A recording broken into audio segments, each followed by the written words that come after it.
and so we drive out to this ranch, and there's a deer camp with an RV on that deer camp. I jumped out of that truck and went over there and looked at that RV and said, I could live in something like this. Not this one, but something like it. How much do you think something like this would cost? And my buddy goes, $3,000 to $5,000 all day long. I go, get out of here. $5,000, we go get a guy up off the streets. He goes, yeah. Today's guest is Alan Graham, a real estate developer turned servant leader who built the $225 million Mobile Loaves and Fishes Community First Village, a 51-acre neighborhood for those emerging from chronic homelessness. He shares the impacts of growing up with a mentally ill mother, living on the streets and dumpster diving with his son, and the day city officials had to escort him out of a hostile neighborhood meeting.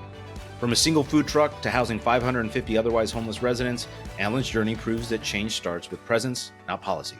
His story is a lesson in faith, grit, and building homes that heal beyond four walls. Let's start the show. Alan, thanks so much for coming on. Welcome. Yeah, great to be here. Thanks. So I stumbled on you through a prolonged interview you had with Joe Rogan, which I thought was fascinating. I think you guys went into a bunch of different directions that are highly relevant, obviously to Austin because you guys are Austinites, but I think it applies elsewhere. I am in Los Angeles, and so we've experienced our own massive challenges with homelessness abounding. And I want to talk about some of your real estate past. I want to talk about Mobile Loaves and Fishes, how that came about. And then there's a couple of episodes, I think, through your journey that I think really help to articulate what your motivation is and what you're trying to do. And also exemplifies, I think, your sustainability as it relates to finding a solution. So there's a lot of exploration that I want to talk about with you, but I want to kick it off with you wrote a book called Welcome Home, with homeless being struck out. And I wondered if you could just start off telling us what your definition of home is. Well, our definition of home, the way that we look at it, Marcus, comes out of a book that was first published in 2008 called Beyond Homelessness, Christian Faith and a Culture of Displacement. And it talks about, there's a chapter in there called The Phenomenology of Home. And within the context of home, there are 8 characteristics. And those characteristics, I'm going to kind of blow through them, is that home is a place of permanence. Home is a dwelling place. Home is a place of embodied inhabitation. Home is a place of hospitality. Home is a place of safety and refuge. Home is a place of stories and memories. Home is a place of orientation. And then last and not least, home is a place of affiliation and belonging. And so what we try to tell people is, notice that in all of those characteristics, there's nothing about 4 walls and a roof, even though those are important. That if you really want to understand homelessness, you must first understand what home is and the embodiment of what home is. So there's a lot to unpack there, and I'm maybe I'm a little bit biased because it was a friend of mine, but you've been doing Mobile Loaves and Fishes for now 17, 18 years, right? 27 years, 1998. Oh, wow. Is when we Okay. founded. Yeah. And I think it's just relevant in Austin because it took place in Austin in 2012. A buddy of mine who was at an advertising agency had sparked this initiative for South by Southwest. It was called Homeless Hotspots. I don't know if this rings a bell to you. And yeah, it does. There was a lot of backlash on it. And I had a pretty extensive conversation with him who put it together. He was working with a homeless foundation there in partnership. And I don't need to stress that particular initiative, but one thing that we talked about heavily as it relates to the genesis of homelessness and finding an on-ramp to becoming housed was community, was social bonds. And I think in a time frame where, we got exacerbated by the pandemic and our um, isolation in a number of ways, I think that became more apparent. Homelessness did definitely swell after that in Los Angeles. I can only speak to that. And I'm wondering, you spent a lot of time in being homeless with those you're trying to serve. And I guess where I'm going with this is, what have you been able to find out through that experience about how people become um, isolated, how they start to lose those social connections? Well, everything begins with what we believe is the single greatest cause to homelessness, which is a profound catastrophic loss of family. Because for you and the entire audience that will be listening to this podcast, everyone has within their family a drug addict, an alcoholic, or somebody battling a mental health issue. Uh, I have virtually never run into anybody uh, that doesn't have that experience. But somehow, you and I and our respective families, no matter how dysfunctional that situation may be, uh, remain in the game, continue to come up underneath our family members, try to help them the best that we can, and really try to ensure that they never find themselves homeless on our street corners.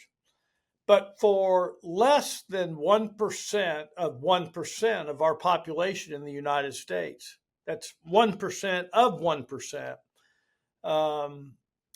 there's been a profound breakdown of that family unit and the Forge family that would normally come in and help out when there's catastrophe within the families, because there's always something going down. Somebody gets killed, divorce, lots of things happen uh, in our family units. So that would be number one, and the big one, single greatest cause to homelessness being a profound catastrophic loss of family.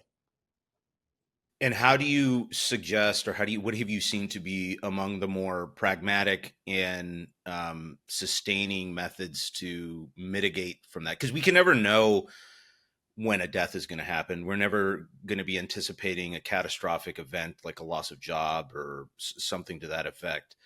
How do you, knowing that sometimes families, like those points of stress really articulate, amplify the systems you have in place within a family, right? How we communicate. And if there's a, a lot of families I know who I'm close to, don't always have great systems to stay in touch and to stay around each other. And I'm curious if you've seen ways to, not just within your family, I think I heard you say forged families. And I'm curious what you mean by that, because that seems not just through marriage, but also probably friendships and other close relationships that you form through children or what have you. But what do you see for those who are not unhoused? How do you preemptively try and because no one thinks this will happen to them, and it does. Well, it happens to every one of us. All of us have that family member, and my big advice is to stay in. Uh, don't attempt to abdicate the problems that you're experiencing within your family to a system that really and truly cannot humanly respond. So the government doesn't have some type of a magic wand or uh, to fix these problems. Um, and when it involves humans, it requires a human to human, heart to heart response to that deal. So I would say that the big thing that we need to face, and it's going to take us a couple of generations to overcome this, is the devastation that we have put family and community into in this country. Um, Now, David Brooks, uh, the moderate to conservative New York Times writer, wrote an article in the Atlantic magazine back in April of 2020, I believe, right when the pandemic was getting cranking, um, entitled uh, "The Nuclear Family Was a Mistake." Uh, and it's a phenomenal article that really describes the power and the value of the forged family. That this idea of the Leave It to Beaver, Ozzie and Harriet, if that makes any sense to any of our listeners here, family, it never was a reality. And it was a manufactured Madison Avenue reality. And, the families in reality are like all of our families, man. There's dysfunction within our families, there's lack of perfection. Um, and, I like to share with people that, my mother was profoundly mentally ill, institutionalized many, many times over the course of her life. But my mom never ever spent a night homeless, and she was a mess and subjected to the most powerful psychotropic drugs, electric shock therapy, and it was just and trying to raise four boys as a single mom, very difficult proposition for her. So, uh, but she had a mom and dad that really loved her and cared for her and battled at her side as long as they were alive. How how has that experience as a child to a mentally ill mother shaped how you view homelessness? Well, clearly, it's had an impact. I continue to unpack. I'm almost 70 years old here, so I continue to unpack uh, the impact of really that extraordinary gift of being raised by this woman who was awesome. I wish she was here today. Uh, um, but I think it's instilled in me a level of compassion that perhaps if I didn't have that experience, I wouldn't have. Yeah.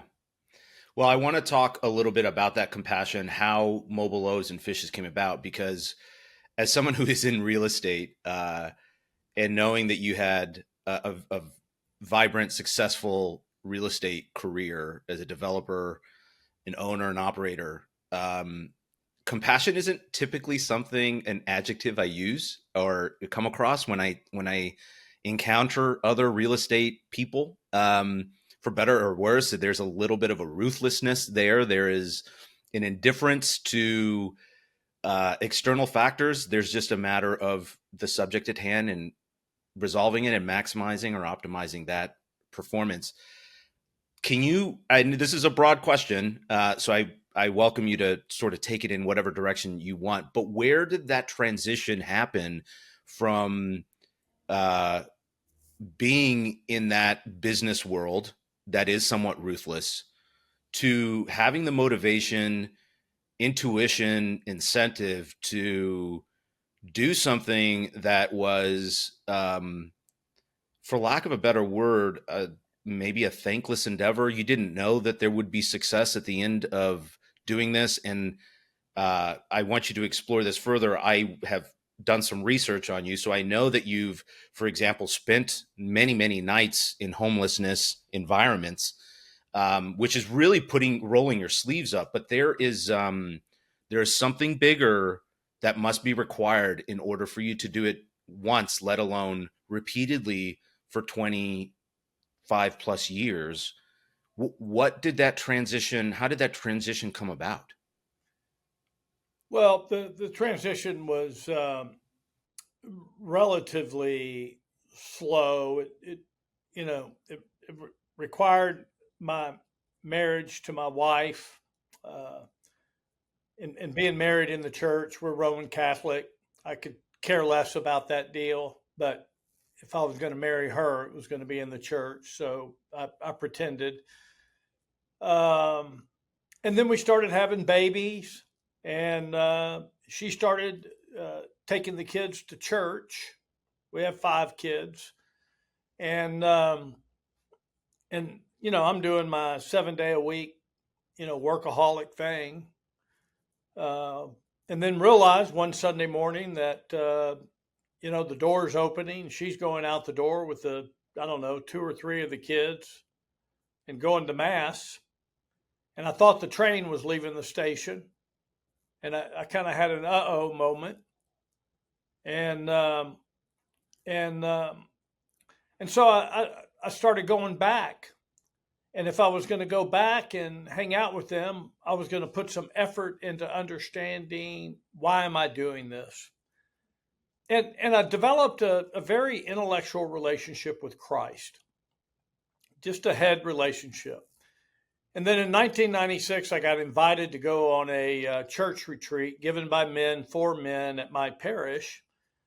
And had I known, brother, that men were going to hold hands with each other, I would have never gone. But it turned into that deal pretty fast, and the bromance hugging it out.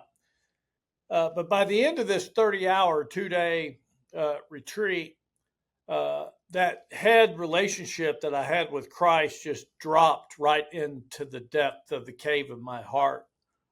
And how do I become a better husband? How do I become a better father? How do I become a better member of my parish?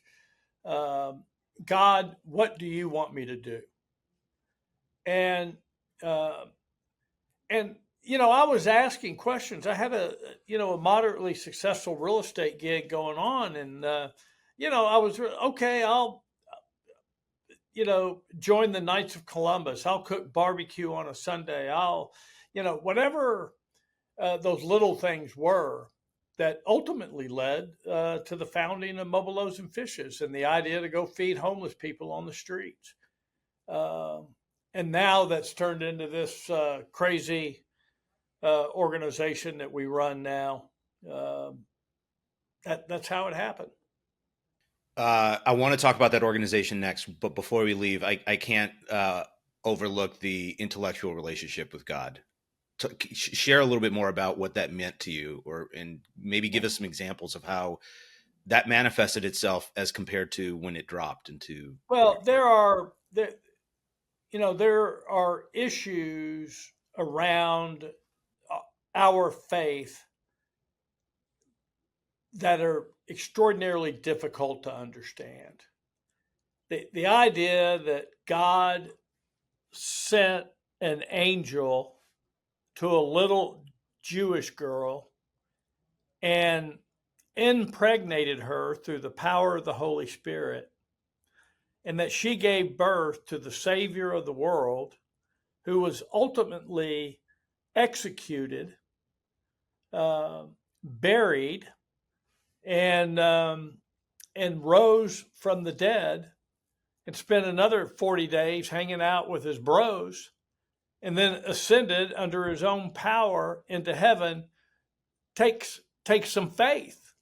And so at some point in time, you just got to kind of buy into it intellectually, uh, to go, okay, because other than all the anthropological proof and the written proof that's out there, people really want to see it visibly. They want to be like doubting Thomas and be able to stick the finger in the wound of Christ. And we're all that way.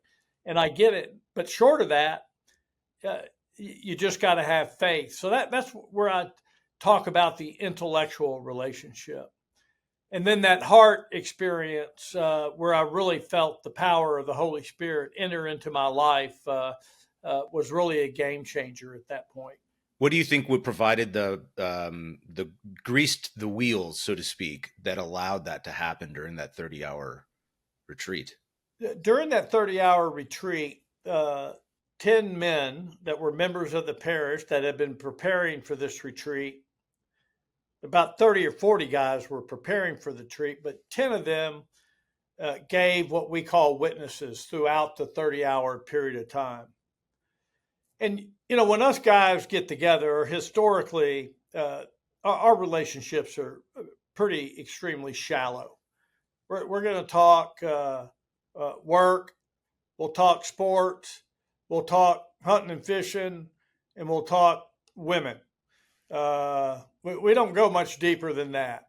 Uh, and and so I get into this retreat, and one guy after another over this 30-hour period of time would get up in front of us and vomit out some of the most sinful, putrid stuff that you could imagine. The kind of stuff that I'd want to go up, pat him on the back, and go, bro, you ought to keep that stuff in the deepest, darkest recesses of your skeleton closet. And but then they would connect it to forgiveness, reconciliation, healing, and redemption. And that was the game changer. It moved my relationship with other men from the shallow relationship that I mentioned earlier to a very deep human relationship with guys. And you're not afraid to go, yeah, I'm I'm I'm one of those sinful people. This is what I'm struggling with, etc. I really appreciate you sharing that. I've had my own. I was raised Roman Catholic. I am not any longer, but I consider myself a spiritual person. I think that can be defined in a number of different ways. But recently, I heard a podcast where I believe he was a theologian, had referenced the original translation of the Bible, may have inaccurately translated a word into faith, which may more appropriately be translated into commitment.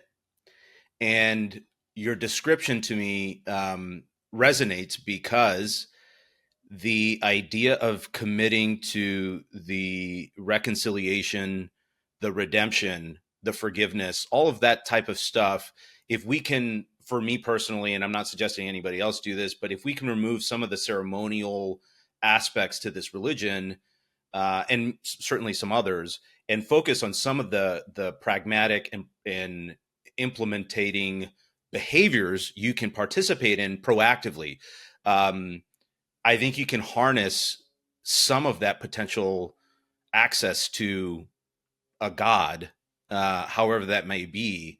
But that commitment requires some faith that something will result from it. That redemption will arrive, which brings me to my next point, which is starting Mobile Loaves and Fishes. I want to talk to you about a specific incident that you had referenced back in 2008 at a neighborhood meeting imploding. But if you could set the table for everybody who's listening, what was the initiation of this organization, and how did it? Because I believe it started from a food truck, and so how did it grow from there into something different? And what was the motivation of the food truck from the beginning? Yeah, so my wife and I were having coffee with a girlfriend of ours uh, one day in the spring of 1998, and she was telling us about a ministry in Corpus Christi, Texas, where on cold winter nights, multiple churches would come together and pool their resources to take out to the men and women that were on the streets of Corpus. And at that moment, the image of a catering truck, a roach coach, came out of my subconscious mind into my conscious mind as a distribution vehicle from those of us that have abundance to those that lack. And I'm a serial entrepreneur. I've been dreaming dreams all my life and going out and chasing them. And so, I've taken my wife up and down the entrepreneurial roller coaster. And so it took me about a week or two before I actually went to her and said, "Hey, babe, I have another idea." And she just looked at me and said, "Oh my God, here we go again." Because she knows that when I get on point, I'm on point, and until it dies. And so I shared the idea with her, and then I shared it with a buddy, and I said, let's go buy a $1,500 junker, man, and we'll put a little TLC into it, and we'll go feed homeless people. That's all we were trying to do. And but people just started throwing money at us, and we were able to, buy really a very nice truck and equip it with a brand new catering bed, um, and that just blew. It was unbelievable, awesome, and And you would so just that was drive to certain 19. communities that had a more prevalent homeless population, or were there certain destinations in mind that you wanted to go serve that community in particular? Well, we just started. It was founded out of St. John Newman Catholic Church. St. John Newman sits in the middle of one of the highest income neighborhoods in Austin, Texas. It's where I raised my family, and uh, a lot of the billionaires of Austin live in that zip code. And I was not that. We were on the poor end of that, but not poor. Uh, and we would just go into town and and find people on street corners, alleyways, under bridges, same place they are that you would go in LA, man. It doesn't You don't have to drive far in LA to go find a homeless person. And the same thing here in Austin, just not at the scale of in LA. And that's what we started doing, and we started connecting with these men and women on the streets, and it became very profound. And then in 2003, I started what we call the street retreats, and I took a group of about 14 or 15 of us from church, and we went out and spent 72 hours on the streets, and that too was a game changer, man. Relationships really began to turn intimate with our friends and neighbors on the streets. And then in 2004, a buddy of mine called me and said, I'm looking at buying a ranch outside of Austin in Fredericksburg. As a San Antonio, you should know where Fredericksburg is, not that far. And um, you want to go with me and look at it? And I go, yeah. And so we drive out to this ranch, and there's a deer camp with an RV on that deer camp. I jumped out of that truck and went over there and looked at that RV and said, I could live in something like this.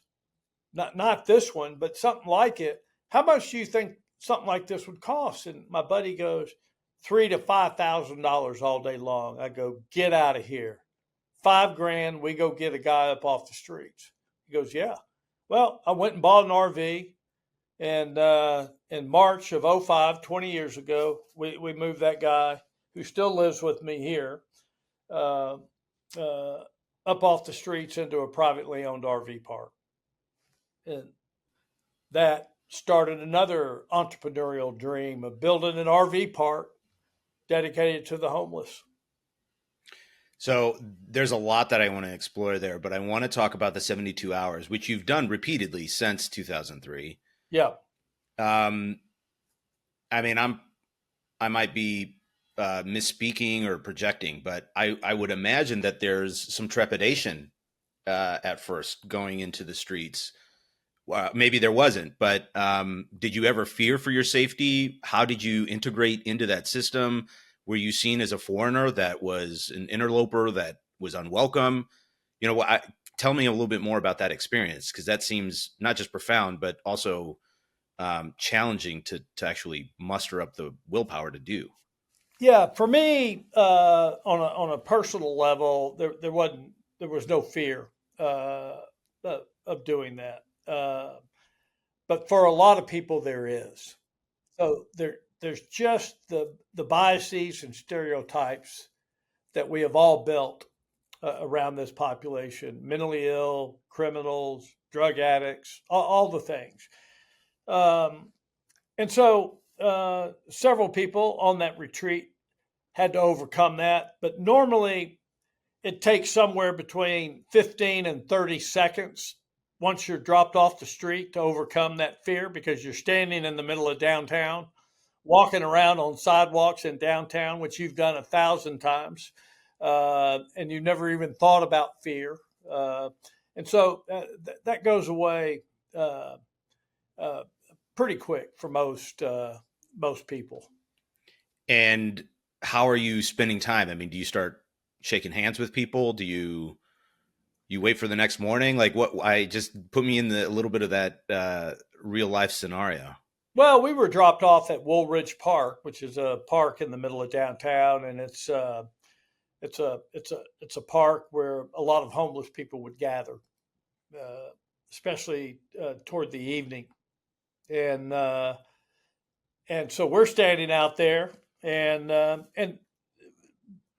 because of my notoriety with the food truck operation, I knew people. But this one guy that I didn't know came up, and my son, who at the time was 14 or 15, uh, and a lawyer friend of mine, we were standing there together, and this guy comes up, and he basically is looking at us. We got the backpack, but we don't look. Yeah. And he goes, "What are you assholes doing here?" And well, we're on a retreat, and blah blah blah. And he goes, are you guys interested in going dumpster diving with me tonight? And when I think about dumpster diving, it's diving for food, and it doesn't sound very appealing. Uh, and But before I could say no, my 14, 15-year-old son said, "Hell yeah!" And next thing you know, we're pushing a grocery cart around Austin, an HEB grocery cart, buggy, as they call them, and jumping in one construction dumpster after another in downtown and harvesting recyclables. It was an amazing night where I learned the work ethic that people are willing to go through, uh, and just the entrepreneurial nature of who they are.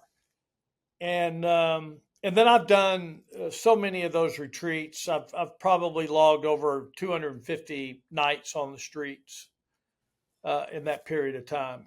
Yeah, Not many people of your caliber would be willing to roll their sleeves up and get legitimately dirty like that. yeah, What do you still think do is it. Yeah.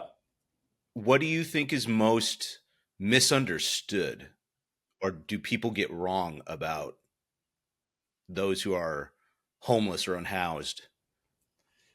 Well, uh, nobody ever, I've never met a human that would choose that lifestyle. And everybody thinks that people make a choice to do that. Uh, Number two, they are not lazy. It's an absolute workout uh, to be out there and to navigate for food, get clothes cleaned, to find a reasonably comfortable place to sleep. Uh, Takes an extraordinary amount of effort.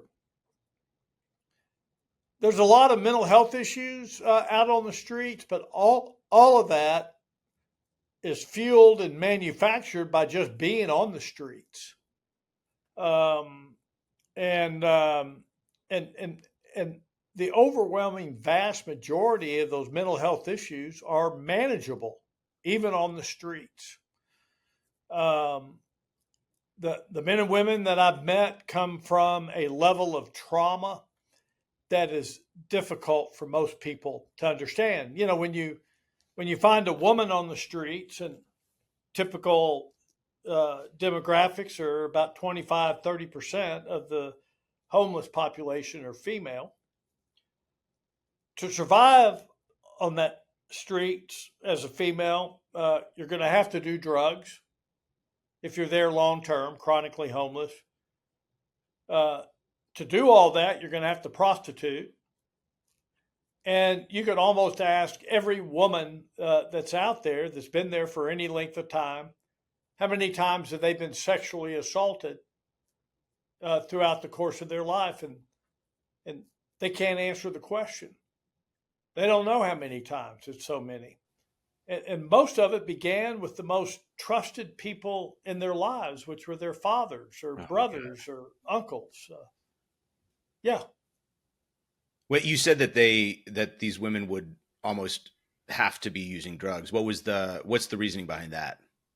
Well, just to Just be able to, no. first of all, you can't afford a drug habit and have no income, so you're going to prostitute. Men Yeah. and women are prostitutes Yeah. uh, out on the streets in order to afford, a drug habit. So that's just the culture down there of the streets. Yeah. So can you start telling us a little bit about Community First Village? Is that where you are? You Yeah, live that's on where I'm site? at. Yeah, I'm in my office. And this Yeah. is the you live there, or is that just your office? No, I live here. Yeah. And is this the ranch that your buddy No, introduced you to? no, that was That's just the 90 idea miles that you from got it. here. Yeah. Yeah. Okay, so tell us how that strike of lightning in your head came to fruition. Well, it was just the story I told earlier about the RV. So the moment I got that RV, uh, I thought it was a really inexpensive way of creating home uh, and housing, actually. And so I started to fantasize about building an RV park. And as a real estate developer, I went and hired a consultant in the RV industry. And uh, to teach me everything they knew about developing and operating an RV park. I paid them $15,000 and started planning an RV park. And and I mean, it's no longer an RV park; it's a full blown master plan community. But it morphed out of that simple idea. So talk to me a little bit about the challenges of getting that going, because it sounds like you've had um, in differing levels some form of municipal community support, and that has also vanished at different times. I mean, that this again goes back to my original statement that there's a lot of gristle that you need to have in order to pursue this and persevere and withstand the expected and unexpected headwinds you receive from community councils and neighbors who may be resistant. Can you share with us any of those incidents that stand out to you that could potentially have been a make or break moment that you still maintained faith to keep doing this? Uh, well, my initial idea was, and look, I'm an entrepreneurial real estate developer. I'm a promoter and a networker. Uh, so we had bought an RV and put it into an RV park and set it up as a model home. I had a video collateral put together and a kind of a fake site plan of what my vision was for this. And I brought the mayor, the then mayor of Austin, out. This is 2006 or 7. And are you funding this all entirely out of your own pocket at this point? Yeah, or out of the pocket of Mobile Loaves and Right. Fishes. Okay. But Yep. I would donate money because I'd get a tax write off Sure. Sure. for that. Uh, and so I brought the mayor out there, and I said, "Look, the city owns thousands of acres of real estate. If you would donate a piece of real estate anywhere in the city of Austin, I do not care where it is. I only have 2 requirements. One is that the property have the entitlements to do what we want to do, zoning, water, sewer, etc. And secondly, it needed reasonable access to public transportation. Not perfect, just reasonable. If you'll do that, I'll go raise all the money to do all the infrastructure on that deal." And the mayor jumped on that like a duck on a June bug, man. He was all over it. And in April of 2008, the city council voted unanimously to grant us a long-term ground lease on 17 acres that they owned, not too far from where I am right now. In July of 08, the sponsoring city council member, another guy, and myself went to a neighborhood meeting that just imploded, turned into Armageddon. The police had to be called to come and escort us out of there for our safety. They got very aggressive with us. The next day, the sponsoring city council member called a press conference to postpone finalizing the negotiations on that lease agreement for 12 months, which killed the deal.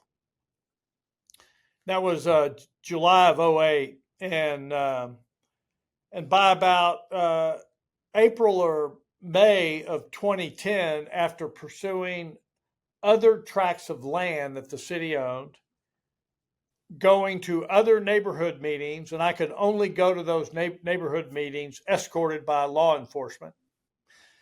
I was just going to want to ask, which is, what is the main opposition? Where's the vehemency coming from? Is it two things that people make up in their brain? Number one, you're going to bring an incredible amount of crime into my safe neighborhood.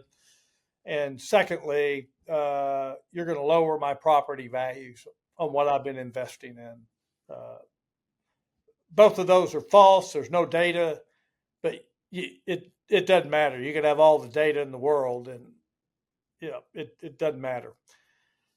And so by 2010, I went back into the mayor, different mayor at the time, another friend of mine, and I said, what you have to understand about Texas, we brag a lot about Texas, but we have no zoning outside of the city limits in all counties in Texas. And that is the only thing that the not in my backyard people have to sink their teeth into is zoning. That's the only thing that requires a public hearing. It's not that way in California. And there's almost no other state that has that type of law. I told the mayor, I'm going to go just outside the city. I'm going to buy a piece of property. I'm going to take this off of your shoulders, your public hearing shoulders. But I do want the city to be able to extend water and wastewater to the property. And that's when I came out here and essentially bought the piece of property that we're on right now. And then you started placing RVs throughout?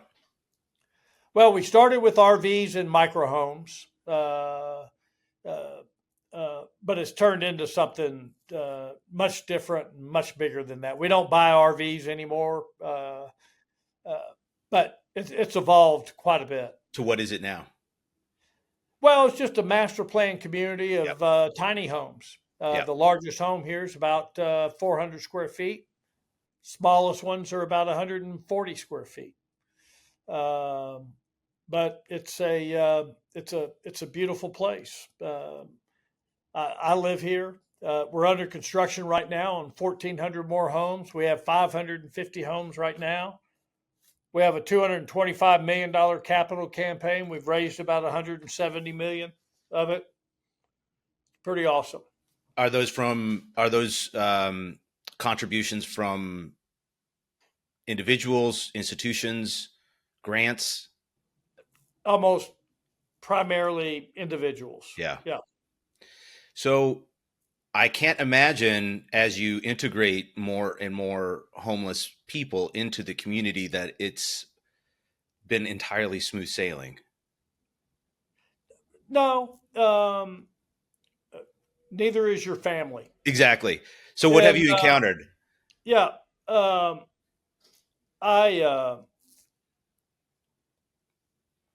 I mean, look, right now there's about 475 people that live in the village. 15 or 20 people give you a run for the money. Mm-hmm.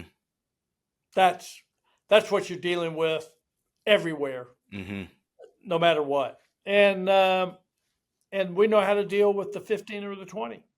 Well, I would imagine those 15 or 20 are probably having some petty theft, maybe causing disturbances, maybe dealing drugs on site, that type of thing. Exactly.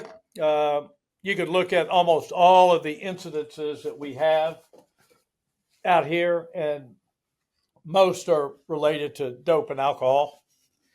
And how do you address that, and how do you prevent it from Look, if you're spreading? not able to modify your behavior to live civilly in community, you're not going to be able to live here, Hmm. and we will evict you. Yeah. That's what will happen. Um, if there's any legitimate threats, 911 is our best friend out Hmm. here. Um, and so we have a great relationship with local law enforcement. They're our good friends. They're out here frequently. They're in every neighborhood frequently. And we got a great relationship with them. Yeah. So that kind of stuff happens. And what other are you providing services beyond just the houses? Yeah, we've got a number of partners that are on the property. We have mental health care partners, elder care partners, restorative justice people, physical health care partners, clinics. We got all kinds of things going on here. You provide food? We have a farm, Yeah. and all the food that we grow here is free to the neighbors weekly. We also have a great relationship with the local area food bank. Uh, they're out here often. I don't know what their schedule is, but and they bring food out as well. And then, most people are going to be on food stamps, and they're going to go to the grocery store and buy groceries just like you and I. And what's your objective? I mean, do you hope that is it that they get housed at some point within X number of months or years, or is it to maintain an ongoing residence for as long as they need it? Well, remember in the 8 characteristics of home, the first one was home is a place of permanence. So we hope people never move out of here. Yeah. Uh, and about 25 to 30 will die here this year. And if you give us the rights to your body, we will cremate you at our expense and inter your ashes into a granite inscribed columbarium. Wow. And do you see, what has been the response to, well, first of all, have you seen an improvement within their well-being and their general disposition? I mean, I would imagine just by virtue of having your necessities taken care of, it changes your perspective. Yeah, you're gonna see a response that's you know runs the gamut. But I would say that 80 to 85% of the folks have an extraordinary improvement in their well-being in their life. And what about, have you seen their families start to visit? I mean, I'm just curious how this starts to integrate into their That general that that lifestyle. can happen. That's actually pretty rare. Yeah. Uh, oftentimes the families have been obliterated Hmm. so much that they don't even exist anymore. And the ones that exist, sometimes they don't want to have anything to do with you ever again. So, uh, but every now and then we get a little miracle, and we'll see some reconnection. Sure. What do I'm going to try and take this experiment that you've successfully grown for multiple decades and try and bridge it to a more macro application. In that, what do you think? I mean, this is an immense undertaking, and it really requires a visionary of your caliber who has a network, who has connectivity, to make something like this happen. But I'm curious if you think there's availability for this being replicated in any other way. I am thinking about Los Angeles. I'm thinking about elsewhere in the U.S., not just for the businesses and communities that have sort of unwanted guests on the street and create a layer of or the perception of reduced safety, but also for the well-being of those people to actually identify a pathway back into a productive member of society with hope again, I guess. Do you see how do you see that playing out? Is there a way to take this and apply it in other locations? Yeah, so we have a replication operation here. We have 3 or 4 full-time staff members that work on that. Um, we have about 45 or 50 replicators around the country, including a few in California. Uh, we have a facility in Tulare, Goshen actually, but Tulare County, Central Valley there, and they're open and operating. They opened about a 50-unit village, and they're starting to sprout up all over the country. Are Uh, the majority of those being at least the initial investment? Are those provided by individuals? Or are you seeing more cooperation from the local governments? no, primarily privately funded is what we're seeing, with some government funding. There's some funding that came out of the American Rescue Plan COVID thing, but that was printed fake money Right. actually. But Right. a lot of people, we benefited from that, uh, and yeah, so there's some of that going on, but mostly it's going to be privately funded. Government's not that keen on providing capital. Uh, they provide potentially tax credits for certain projects, and these types of projects would not qualify for that. And then the other side of it would be rent subsidies. And we're really trying to get the federal government uh, to open up the door to more flexibility around what we call housing choice Hmm. vouchers. Well, what do you have in store for the future? Is this your full time gig? Do you still have entrepreneurial wishes in other capacities? What's your state now? Well, no, this is my full time gig and has been for, essentially since 2003. Yeah. And uh, we're under construction on 127 acres right now. Our hands are full. Uh, I'm also I'll turn 70 this year, so I mean, retirement's not in my future, but it's imminent. Uh, it's a lot closer than birth. I'll tell you Right. that. Yeah, and uh, yeah, we'll just see what the future has. Uh, New ideas are always coming. I'm always working on some crazy something or another regarding this ministry, and we'll continue to do that as long as my brain is active. Are you involved in the private sector anymore? No. No, Yeah. have not been. Well, how it's a question I have asked on several occasions is how you're coming to define success in your world. How do you what is a measure? How do you measure that now? Well, I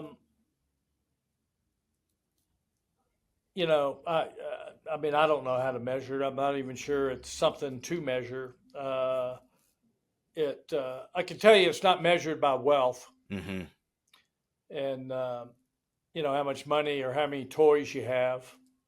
Um, I tell people all the time, God, if I drop dead with a pulmonary embolism today, I've lived an extraordinary life.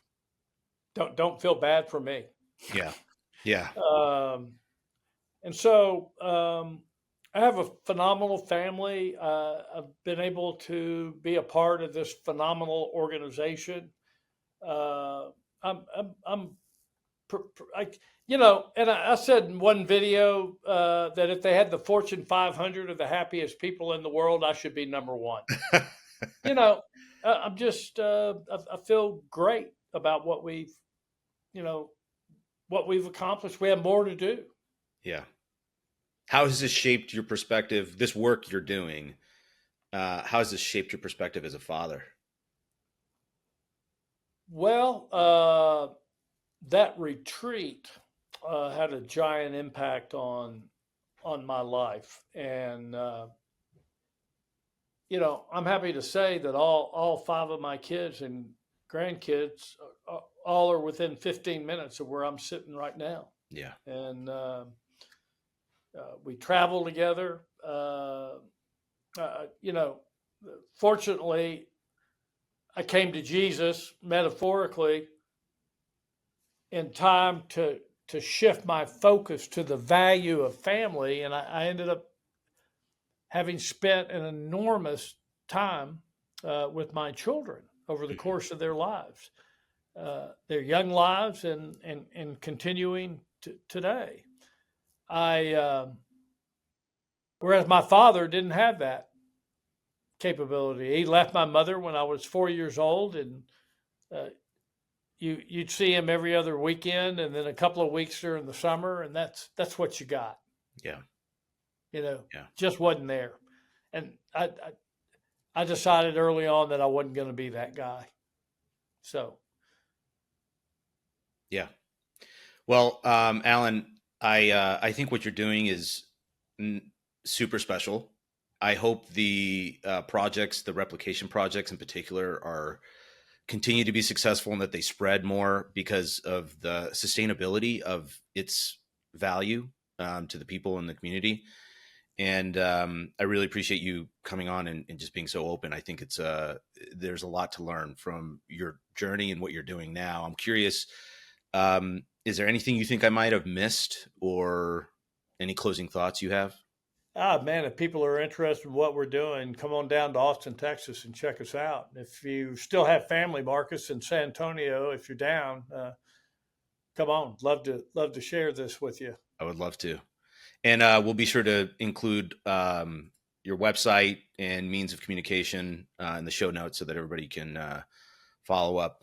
Thank you again, Alan. It's been terrific meeting you. I appreciate it. Thank you, Marcus. Thanks for listening. For a detailed list of episodes and show notes, visit scalesofsuccesspodcast.com. If you found this conversation engaging, consider signing up for our newsletter, where we go even deeper on a weekly basis, sharing exclusive insights and actionable strategies that can help you in your own journey. We'd also appreciate if you subscribed, rated, or shared today's episode. It helps us to attract more illuminating guests, adding to the list of enlightening conversations we've had with New York Times bestsellers, producers, founders, CEOs, congressmen, and other independent thinkers who are challenging the status quo.